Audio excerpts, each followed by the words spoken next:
8장 14절 말씀에서 여호와는 너를 애굽 땅 종되었던 집에서 이끌어내시고 여호와는 너를 애굽 땅 종되었던 집에서 이끌어내시고, 그리고 또 그 신명기 같은 말씀인데요, 16장 12절에 너는 애굽에서 종되었던 것을 기억하고, 그리고 또 훌쩍 넘어서 24장 22절 말씀 같은 말씀입니다. 너는 애굽 땅에서 종되었던 것을 기억하라. 이 종, 이제 어시브리어로 그 하비루라고 하는데요, 가장 낮은 계층이고 노예를 말하고 밑바닥 인생을 말합니다. 하비루. 어쩌면 여러분들이 이 말씀을 들으면서 나와는 상관이 없다라고 할 수 있는데, 저와 여러분에게도 개인적으로 그대로 적용할 수 있는 애굽의 총자리가 있어요. 저와 여러분도 이전의 그 삶을 돌이켜보면 애굽에서 철저하게 종살이 하던 때가 있었습니다. 그런데 그 살아계신 하나님께서 저와 여러분들을 애굽에서 탈출하게 해 주셨습니다. 오늘 성경에 그 11절부터 20절까지 읽었는데, 이 말씀을 그 중간의 말씀을 당겨서 먼저 보겠습니다. 첫 번째, 그 하나님께서 여러분과 저를 철저하게 인도하시고 보호해 주셨습니다. 믿습니까? 그 15절 말씀 볼게요. 너를 인도하여 그 광대하고 위험한 광야, 곧 불뱀과 전갈이 있고 물이 없는 건조한 땅을 지나게 하셨으며, 저희가 살아왔던 그 과정들이요, 똑같은 모습이 아니지만은 위험한 광야 같았어요. 그리고 나름대로 불뱀 있었고 전갈이 있었고, 필요한 때 먹었어야 했는데 마셔야 되는데 물이 없었고, 그랬던 과정을 저희들 지나왔습니다. 근데 오늘 그 8장 15절 뒤에 말씀하니까 그 하나님께서 너를 위하여 단단한 반석에서, 그냥 샘에서 우물에서 라고 하지 않고 주님께서 말씀하셨어요. 또 너를 위하여 단단한 반석에서 물을 내셨으며, 우리 하나님께서 저와 여러분들 한 사람 한 사람 애굽에서 탈출시켜 주시고 이러한 기적을 통해서 우리를 살려주심을 믿습니다. 계속해서 16절 말씀이에요. 내 조상들도 알지 못하던 만나를 광야에서 내게 먹이셨나니. 이 만나가 이게 무슨 뜻입니까? 이것이 무엇이냐? 근데 하나님께서 저희들 단단한 반석에서 저희들 살리시기 위해서 물을 내주시고, 우리가 예상하지 못했는데 굶어 죽게 생겼는데, 앞길이 꽉꽉 막혔는데, 가정이 다 망하게 생겼는데 하나님께서 하늘로부터 전적인 하나님의 은혜로 만나를 내려주셔서 살려주심을 믿습니다. 우리가 감탄할 수밖에 없어요. 이것이 무엇이냐? 은혜인 줄 믿습니다. 다시 이제 그 앞으로 돌아가겠습니다. 8장 12절 말씀이야. 내가 먹어서 배부르고 아름다운 집을 짓고 거주하게 되며, 제가 이제 그 딸 집에 큰 딸이 세종에 있고 둘째 딸이 수원에 있거든요. 근데 예상하지 못한 전쟁이 있어요. 그 식사를 하고 나면 어른들은 아실 거예요. 반찬 먹고, 저하고 집사람은 다 보이세요. 반찬 그 식사할 때요, 반찬 끓였다가 먹고 집어넣고 냉장고에 그러거든요. 근데 얘들은 먹고 나서 다 많이 남았는데도 몸에 안 좋다고 버리려고 하는 거예요. 그때마저 전쟁해요. 찬영아, 이거 남겨놓어. 아빠 엄마 내일 아침에 먹을게. 아빠 몸에 안 좋아요. 12절 말씀. 내가 먹어서 배부르고 아름다운 집을 짓고 거주하게 되며. 저희가 어렸을 때 생각하면 잘 상상이 되지 않는 일들이 지금 대한민국에 있더라고요. 그 다음에 8장 13절이야. 13절. 내 소와 양이 번성하며 내 은금이 증식되며. 그런데 이런 상황이 됐는데 주님께서 안타까운 마음으로 말씀하세요. 8장 14절. 내 마음이 교만하여 내 하나님 여호와를 잊어버릴까 염려하노라. 예레미야 2장 13절 말씀에 이런 말씀이 있어요. 너희가 큰 악 두 가지를 행했대요. 큰 악. 첫 번째, 생수의 근원이신 여호와 하나님을 잊어버렸다는 거예요. 다른 말로 그 생명의 근원 되시고 모든 복의 근원이 되시는, 근전이 되시는 하나님을 잊어버렸다는 거예요. 그러면서 두 번째야. 웅덩이를 파는데 근원이 없는, 물을 부어도 다 없어져 버리는 그 웅덩이를 너희가 판다는 거예요. 그럼 8장 17절 말씀 또 다시 보겠습니다. 그러나 내가 마음에 이르기를 내 능력과 내 손의 힘으로 내가 이 재물을 얻었다 말할 것이라. 자기가 했다는 거예요. 전적인 하나님의 은혜로요, 이끌어 주시고 인도하시고 간단한 반석에서 물이 나오게 하시고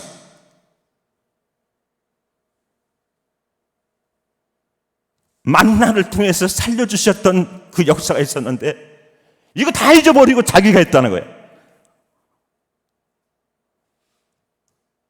그러나 내가 마음에 이르기를 내 능력과 내 손의 힘으로 내가 이 재물을 얻었다 말할 것이다. 우리 한 목사님, 사모님, 저희들 개척 시작하고 나서 서로가 다 봤거든요. 권선동인가 거기서 그 지하에서 습기 꽉 찬 데서 그 사역하시고, 그 사모님도 그 교회 그 섬기기 위해서 유치원 그 차 운행하시는데 어느 날 제가 차 좀 빼들라고 이렇게 했더니 이거 뭐예요? 파워 핸들이 안 있더라고요. 그래서 사모님한테 말씀드렸더니 사모님 이렇게 말씀하셨죠. 파워 핸들이 아니고 파워 핸드예요. 제가 하는데 안 움직이더라고요. 제가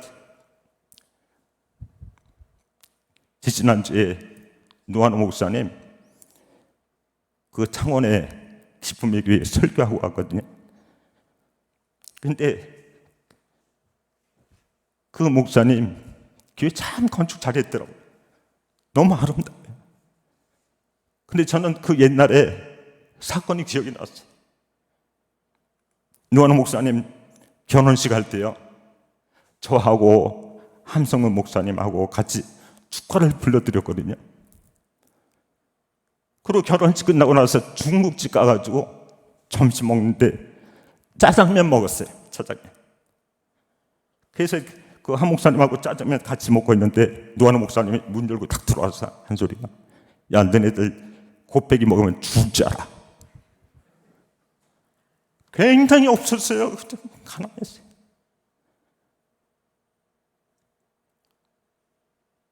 어느 날 저기 부산인가 어디로 이사를 한대요.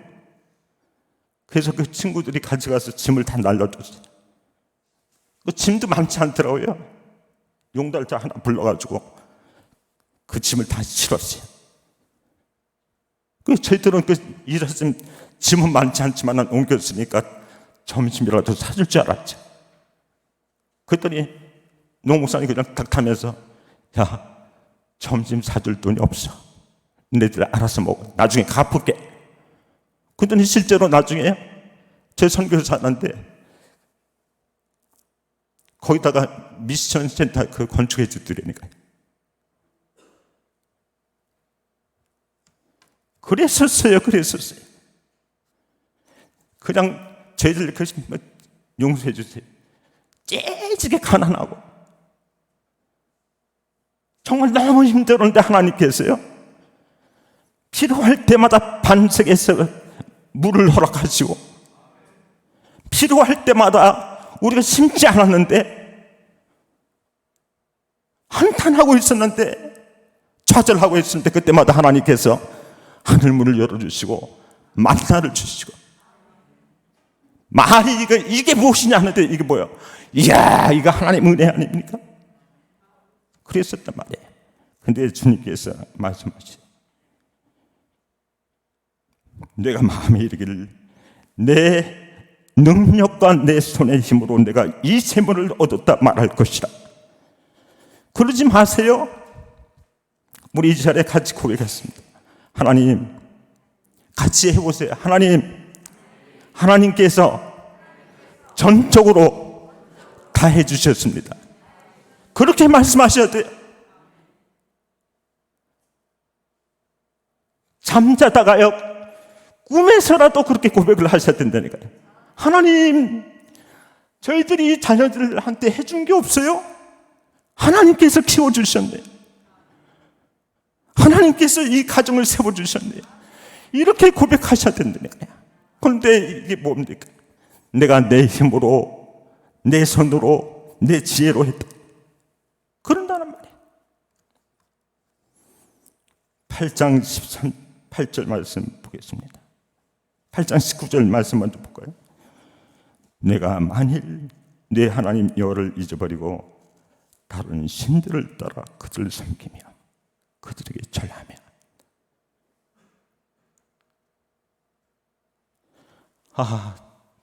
제가 거기 순로 때문에 그 세종에 많이 있거든요. 세종시 가보셨어요? 정말 잘 되었어요.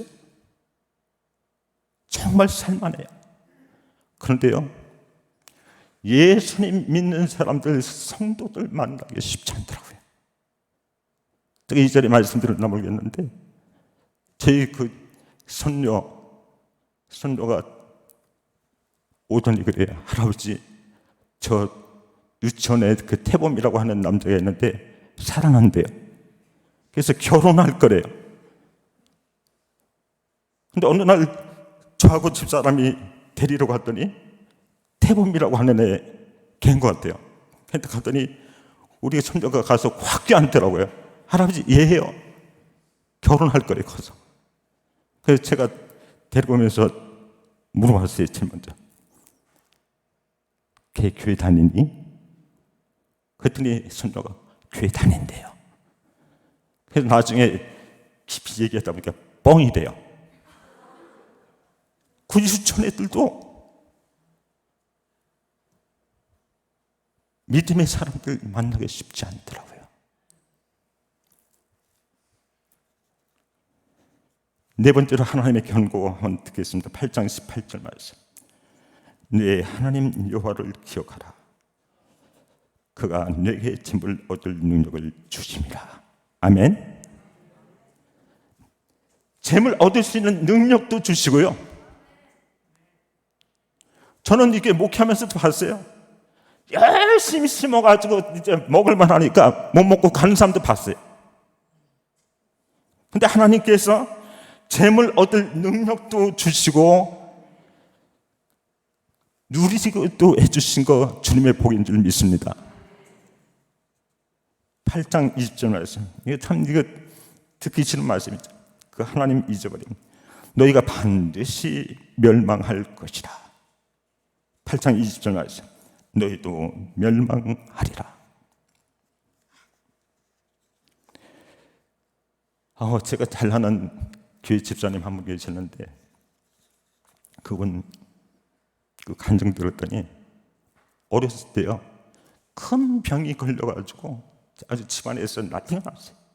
그래서 그 부모님들이 교회 목사님한테 말씀드리고 계속 기도하고, 근데 하나님께서 의료 그 시설이 우리가 발달하지 않은 그 상황에서도 그 집사님을 치료해 주셨어요. 그리고 교회도 봉사를 잘하고 지냈거든요. 아주 달란트도 많아요. 그리고 이제 결혼도 했어요. 결혼했는데 두 번째로 또 큰 병이 걸려서 그 어렸을 때 그때의 병하고 비교하면 더 큰 질병이 걸려가지고 거의 죽음 앞에 갔는데, 요단강 앞에까지 갔는데 또 하나님께서 긍휼을 베풀어 주셔서 다시 살아났어요. 결혼도 했어요. 그리고 넉넉한 가정이 된 것을 보았습니다. 그런데 안타깝게도 이 집사님 남편 자녀들이 물질이 풍요해지니까요 자꾸 딴 데로 돌아요. 그러더니 예배 빠지니까 봉사도 못하고 점점 멀어지더니 몇 년 지나고 나서 불신자처럼 됐어요. 이게 축복입니까? 물질이 또 평안함이 그 자매한테 축복입니까?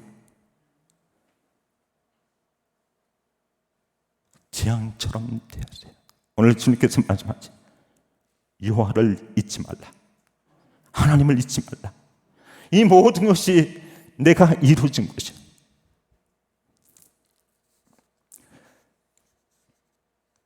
저하고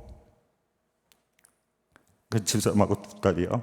우리 그 한 목사님 아실지 몰라요. 저희 집에서 한 5시간 떨어진데 그 나슬리라고 있거든요. 거기 미국 선교사 참 많이 있어요. 거기다 백인들이 많더라고요. 근데 그곳에 이제 방문했는데 주일날이에요. 주일날 어떤 미국 할아버지 할머니 두 분이 저희들한테 물어봤어요. 어디서 오셨냐고. 그래서 저희들이 대한민국에서 왔다고 했거든요. 대한민국에서 온 선교사입니다. 얘기를 했더니 이 할아버지 할머니가 너무 좋아하시면서 눈물을 글썽글썽 하시는 거예요. 근데 말씀하시는 게 이 할아버지가요 그 선교사로 나오신 지가 50년 60년이 되셨다고 그래요. 근데 이분이 젊었을 때 교회를 개출소가셨을 때 담임 목사님이 광고를 하셨대요. 여러분들 저기 아시아에 지금 전쟁 때문에 아주 막 전체 나라가 피폐해지고 어려움 당하는 민족이 있는데 우리가 주님의 사랑으로 도와줍니다. 그래서 그때 이 선교사님도 굳이 하는데 동참을 했대요. 자기가 정확하게 기록한대요. 코리아. 그때 목사님 말씀하셨대. 전 세계에서 가장 못 사는 민족으로 전락했다고 얘기했대요. 그냥 중간이 아니고요, 가장 밑바닥에 이 대한민국. 근데 이 대한민국이 발전하더니 전 세계에서 선교사 두 번째로 많이 보낸 나라로. 그리고 200개 나라 가까이 있는 데서 10위 정도, 상위권 아니에요? 학생들 전체 학생인 게 한 200명인데 10등 정도 하면 공부 잘하는 학생 아니에요? 넓지 않은 땅덩어리였어요.